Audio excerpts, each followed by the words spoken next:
Hello YouTube and welcome to episode 4 of how to deadlift over £700. So this episode is creating a program.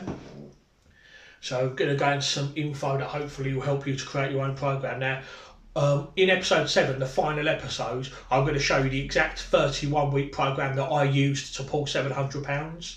However, that isn't always going to work for everyone, so hopefully with this episode this is going to help you look at maybe how you might be able to do things differently. So I'm still going to give you the program on week 7, and like I say, you can use that as a guide, but ultimately, like I say, what I did isn't always going to work for everyone, so we're just going to dive into hopefully some info that might help you.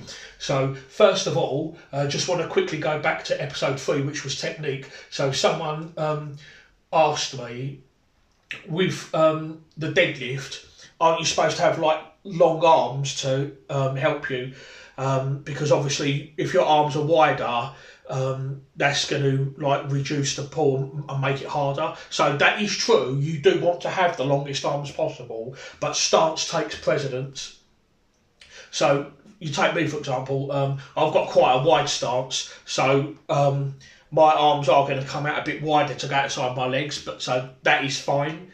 If you can do a narrow stance to get your arms as long as possible, that's fine. But like I say, if you have to take a wider stance, then so be it. Okay. Yes, you want the longest arms in the deadlift. You want to make your arms as long as possible. But like I say, if you have to have your arms wider for a wider stance, that's okay. Okay. So first of all, we're going to talk about training split. Now, as many of you may know, I do strongman training. So for a long time, when I was doing strongman, my split was basically 3 to 4 days a week, and I would divide it into 4 days. So I would do pressing on day 1, log press normally, strict log, and then some pressing assistance exercises and also some shoulder stability exercises. Day 2 would be deadlift, then I'll do deadlift assistance exercises. After the main deadlift, I might do a deadlift variation, or I might do a good morning or something like that. I might do like a secondary assistance exercise, and then I'd do the other assistance exercises, so pull downs, rows, maybe some biceps, and then on the 3rd day I'll do pressing, and then the 4th day squat or a deadlift variation, and then strongman events. Now sometimes I would do, the squat would be on the 3rd day, so I'd do squat first, then pressing. Now the first day would be the main pressing, and then the 2nd day would like be press assistance or other pressing. So I might do log on day 1, I might do strict log on day 3, or I might do log press on day 1 and then strict log will be my assistance, and then on the 3rd day I might do dumbbell press or axle, something like that. And then of course I would do the press and assistance exercises, so maybe incline press or bench press or shoulder press, whatever the case may be. So like I say, 4th day normally would be a deadlift variation. So even when I was doing strongman, I was normally deadlifting twice a week. This would be the heavier day or the main deadlift, and then I would, on the 4th day, I would normally do a deadlift variation. It would normally be either banded deadlifts for speed, or maybe stiff-legged deadlifts, or block pull, something like that normally. Whatever needed work, basically. And then I'll do events after that, whatever they might be, farmer's walk, yoke, medleys, whatever. However, for the 31 weeks, in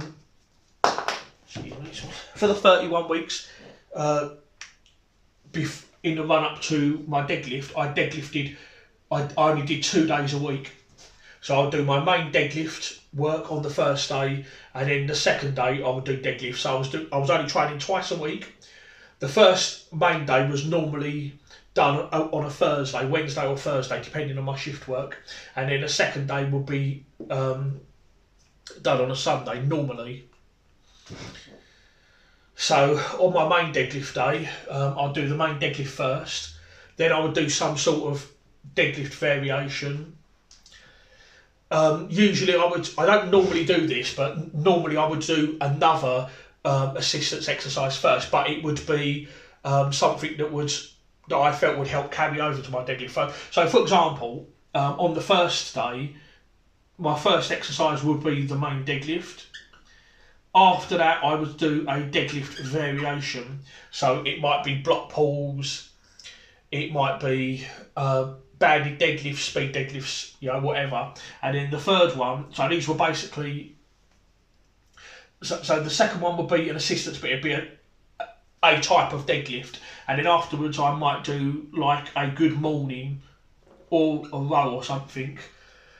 So basically, I was actually doing 2 types of deadlifts and then another compound exercise that would be similar in nature. So in effect, I was doing 3 big compound exercises, and then after that, I would do my assistance. So pull downs, rows, etc., and then finish up with some biceps. On the main deadlift day, for the most part, I was doing 7 to 8 exercises a day. So on the 7th episode, I will go into more depth in this and tell you exactly what I was doing. But basically, when it comes to a split, deadlift is very taxing. So when I was deadlifting only, I really didn't want to be doing too much squat. Pressing took a back seat. Events were pretty much eliminated entirely. Everything was focused on just increasing that deadlift. So for just 2 days a week, I was just focusing on deadlift. And then on the second day, I would deadlift again. This might be, like I say, block pulls, or it might be banded deadlifts, or the wagon wheel deadlifts. And then afterwards, I would do. So with the second day, the first exercise I would do would be the box squats. You can see all this anyway. If you go on my road to £700 deadlift, you can actually see this in action and see exactly what I did. I would do the box squat, then I would do some pressing, not particularly heavy though, and then the third exercise would be the deadlift variation, and then afterwards I would do assistance. So, like I said, I'm not going to go too much into exactly that. I'll do that more on the 7th episode, but basically this was my split for 31 weeks when I was just focusing purely on the deadlift. So as you can see, it's a little bit for strongman. If deadlift is all you care about and that's your main focus, then like I say, you will be forced to drop your strongman events. You can still squat. I did box squats. I like box squats because it's easier to recover from. You won't have such sore quads. Okay, so and like I say, you can still squat, but not so much. Again, pressing.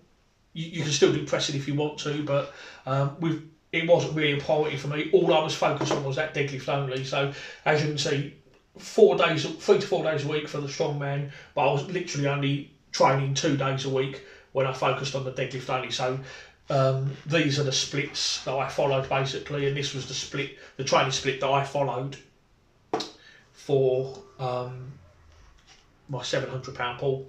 So like I say, I would advise, unless you can recover very, very well, I would advise just doing 2 days a week and just, like I say, cutting out all the fluff and just focusing mainly on improving that pull. Notice, like I say, I was only training 2 days a week, but I was doing deadlifts on both days. Now, some people have asked me how I was able to deadlift twice a week.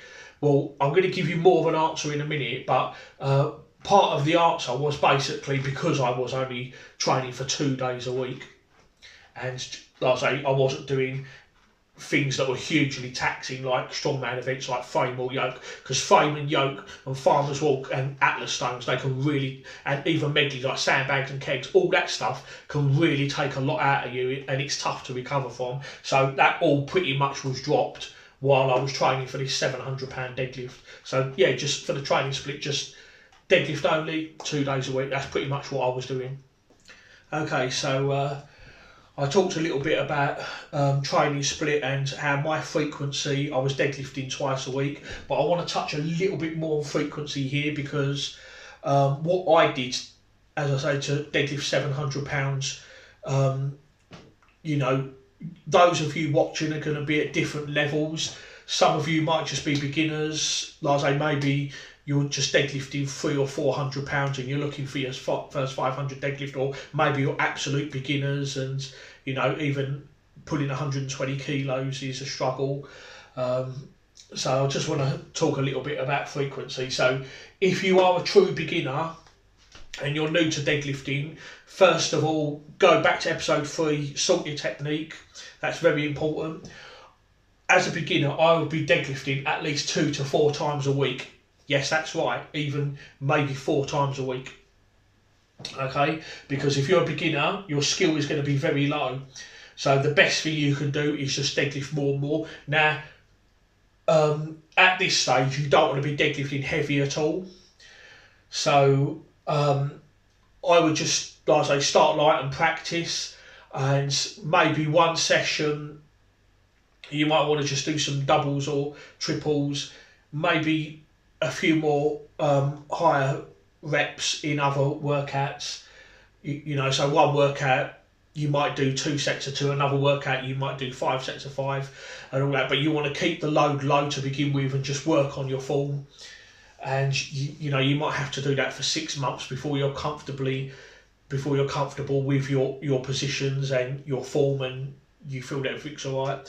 Like I say, this is where I strongly advise a coach, because they'll be able to give you feedback on your form and tell you what you're doing right and what you're doing wrong, and possibly give you advice on improvements that you can make. Because the load is low, you will be able to deadlift 3 to 4 times a week. So you won't really have to worry too much about recovery in that regard. But just think about it like this: that the more you deadlift, the more your frequency is, the more reps and sets you're doing. You know, that's going to improve your form. You know, if you can deadlift 3 or 4 times a week, then obviously you're going to learn a lot quicker. If you only deadlift once a week, then it's potentially going to take you 3 or 4 times longer to master your forms. Okay, so as a beginner, I'm not going to give weights here because everyone's different. But like I say, if you're new to starting out, you know, if you're deadlifting less than 300 pounds, I would definitely start with 3 to 4 times a week, because like I say, your skill's going to be low, the load's going to be low, so you will be able to have more frequency because the load is low. It's not going to really impact recovery. Okay. Now let's say that you're an intermediate. Let's say you've been deadlifting a few years. Maybe you deadlift in the 400-500s, maybe 600 even. I mean, even for me, I was just deadlifting 2 times a week. Okay, so now according to strength level, my deadlift is advanced, but we'll come to that in a minute. So yeah, intermediate. Now again, this is going to be dependent on body weight and all that, but generally, if you're deadlifting at least 400-500 pounds, maybe possibly 600, then you're probably intermediate and you've got like a few years under your belt. So 2 times a week. Now this is what I was doing. So you'd want to do 1 week. So one day would be heavy and one day would be a bit lighter. Now, if you're more towards the beginner intermediate spectrum, if you're deadlifting, if you're still fairly a beginner but you've been deadlifting a year or so and you're deadlifting about 400 pounds, 300-400 pounds, every now and again it might be a good idea to just do a heavyish kind of session, just to check and make sure that, you know, your form and what you're doing is having the carryover. Because what you're going to find, if you don't deadlift heavy every now and again, not only you're not going to get strong, but you'll find that when you try and go heavier, your form is just going to go out the window, and a lot of what you're practiced isn't always going to translate over. So you do need to make sure that you get some heavy reps in at some point, rather than just do 60% all the time. It is a good idea to just go heavy and you know, learn how to grind and struggle when you so need to. Because there's been a lot of times in the past and all that where I've trained at like 80% or so, and I've kept the good form and everything's all been alright, but then when I've gone to my max or close to my max, it like I say, my form just goes to shit basically. Now, when you're doing a max lift, obviously form will deteriorate a bit, you will start hitching and all that, that's fine, but you've got to make sure that when you're maxing, you don't want to do something completely different than what you've been training. Okay, so every now and again, like I say, you do want to go a bit heavy just to make sure that your form is still there and that everything is going well. Now, as you get stronger and stronger, as the load becomes more and more, your deadlifting will become less frequent. Okay, I mean, think Eddie Hall, for example. He said in a video that he would deadlift every week, and he got up to a 420 kilo deadlift, and then he got to the stage where no matter what he did, he just could not get past that. So then he went on to deadlifting. He still deadlifted every week, but 1 week would be heavy and 1 week would be light. So he would train the fast twitch fibres 1 week and then the slow twitch fibres another week. So he would do a heavy deadlift session 1 week, and then the next week he would do speed deadlift. So he was training once a week, but heavy light, heavy light. Now, like I say, that's quite extreme, but obviously Eddie Hall is a very elite athlete. One of only 2 men to ever deadlift 500 kilos plus. I mean, even Brian Shaw said that he normally deadlifted once every 10 days. So as you get stronger, as the load gets heavier, your deadlifts will become more and more frequent. You will need to space infrequent. You will need to space your training sessions out more and more. Like I say, for me, I'm technically a 700-pound puller. I'm advanced, but I was able to do 2 times a week because I was doing one heavier and one lighter. But there was also other reasons why I was able to do that as well, and I'll get into that in a little bit. So with me, my bench press has always been weak compared to my deadlift. And I don't know if you've ever heard of this, but there's something called the ape index, okay? And it's not really a big thing per se, but my height is 72 inches, so I'm 6 feet tall, and my wingspan is about 75 inches. So basically, you stand up, you hold your arms out as far as they will go, and you measure the distance from one end to the other of your arms. So for me, that's 75 inches. So that means I've got an ape index of 1.04. So for me, that means I've got longish, not very long, but longish arms for my height. That's why I've always been good at deadlifts. And probably why my pressing has always suffered, because obviously where I've got longer arms, I have to press further than everyone else. Also, when I bench, I don't really arch either. So I think it's a combination of longer arms and not arching, which is why my bench press has always been weak compared to my deadlift and squat and various other exercises. I've always been a weak bench presser. The most I've ever bench pressed is 172.5 kilos, which might seem like a lot to some people, but when you consider that I weigh 147 kilos roughly, that's for me, I think that's quite a weak lift. A guy my size, I should be benching at least 200 kilos, no problem. If I'm putting 320 kilos, I should be benching at least 200, but I was like, bench has always been a weakness for me, but I've always been good at deadlift. Deadlift has always been my strongest lift, and I think this is part of the reason why. Now, the thing is, okay, with ape index, it's not really a big deal, but it's just something worth noting. But generally, someone with longer arms and a short torso is going to have an advantage when it comes to deadlift. But even if you don't have that, you can still be a good deadlifter. It just means that you've got to try and work around that. But like I say, it's just something that's just worth bearing in mind, basically. And someone with long arms and short torso, if you've got a physical advantage doing deadlift, it is going to make it a bit easier for you to be able to train deadlift more often. And I think this is one of the reasons why I was able to deadlift twice a week, because I've just got the build for it. Some people haven't. They've got like short Tyrannosaurus Rex arms, T-Rex arms, and that's a massive disadvantage in the deadlift. So someone like that, they've got to work extra hard to deadlift. So of course that's going to eat into their recovery. But like I say, it's not a major thing. Like I say, there are some people that are not built to deadlift that can still be good deadlifters. So that's that basically. So as well as just having a good ape index that's allowed me to train twice a week, I think another reason as well why I've been able to deadlift twice a week is down to this, right? Because someone asked me how I was able to train deadlift twice a week, and it's 3 things. First of all, because I've just got a good ape index, I'm just built to deadlift. Second reason, because I was going heavy 1 week but lighter, and heavy one session but lighter the next session. But also, even when I was doing my heavy days, I stayed away from failure. Okay? So how many reps should you do for deadlift?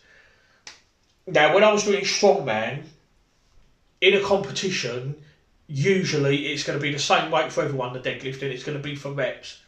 So when I was doing strongman, I would sometimes do high reps.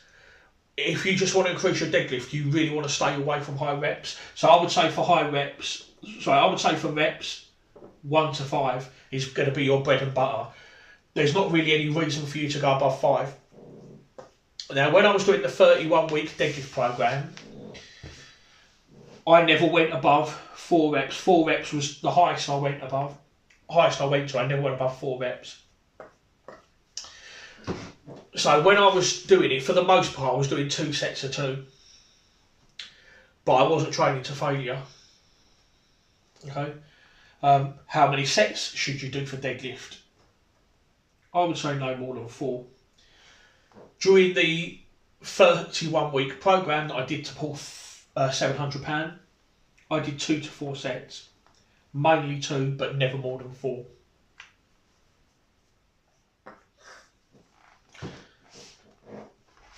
Now, pressing, to get good at pressing, you need to do lots of volume.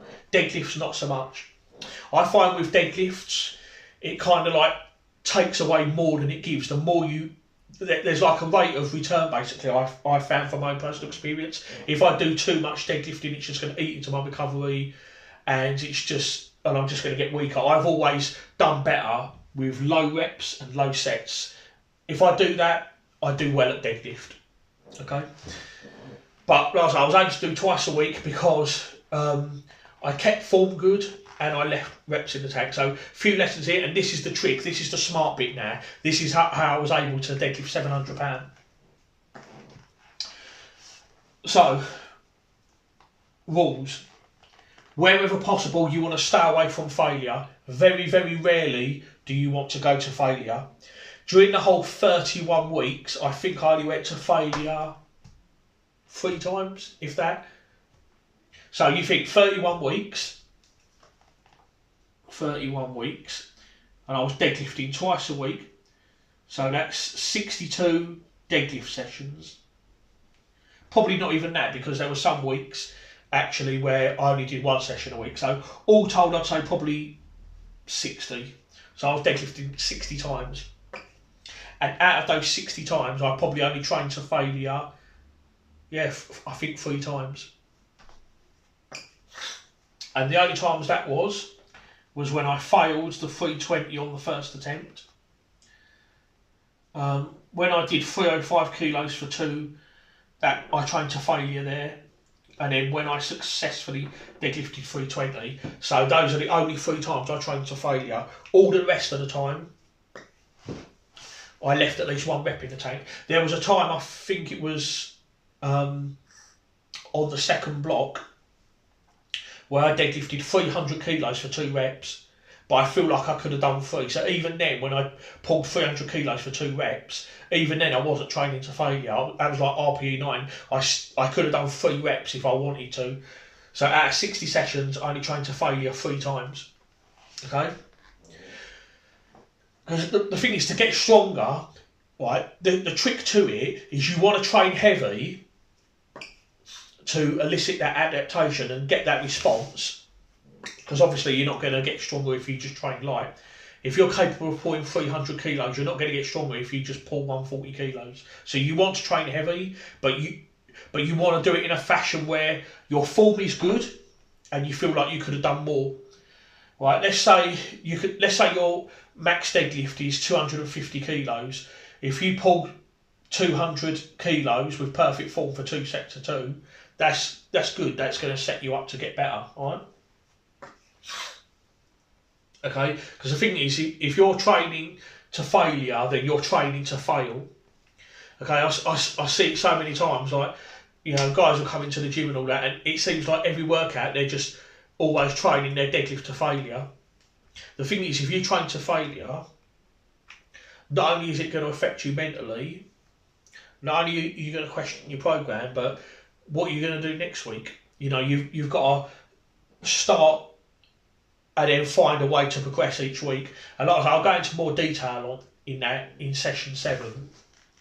But basically, the best things that you can learn from this particular episode is stay away from failure, okay? Good form, leave reps in the tank, okay? Don't red line it, okay? Imagine this is your limit, okay? And this is as high as you can go. When you're training, you always want to stay under this line, okay? Imagine this is your limit. You always want to, you want to train heavy, but you don't want to reach that limit, okay? Stay under the red line, okay? Because once you reach your top, you've got nowhere else to go, and then your recovery goes down, okay? So, nothing at all, right? Don't grind your reps, okay? You want them to be nice and smooth. The only time I grinded was when I did that 305 for 2 and that 320. Because when you grind, it will eat into your recovery, okay?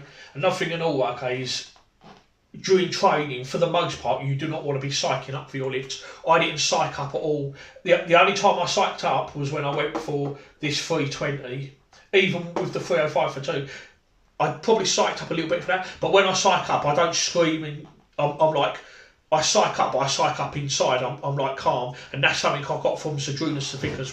When I met him 5 years ago, he was doing like a seminar, and he was talking about, because the thing is, right, is if you psych up, basically, I find with me personally, if I psych up and I start screaming and yelling, sometimes I can forget my cues and I forget my positions. Once I get down into the deadlift, I've got kind of like a checklist. So once I deadlift, I tell myself, right, get tight, do this, do that. If I psych up and go into a rage, sometimes I can forget what I've got to do. I mean, if it works for you, get psyching up and getting into a rage and getting angry and screaming and smashing your head into a wall. If that works for you, then fine, do it. Like I say, I'm just saying what I do.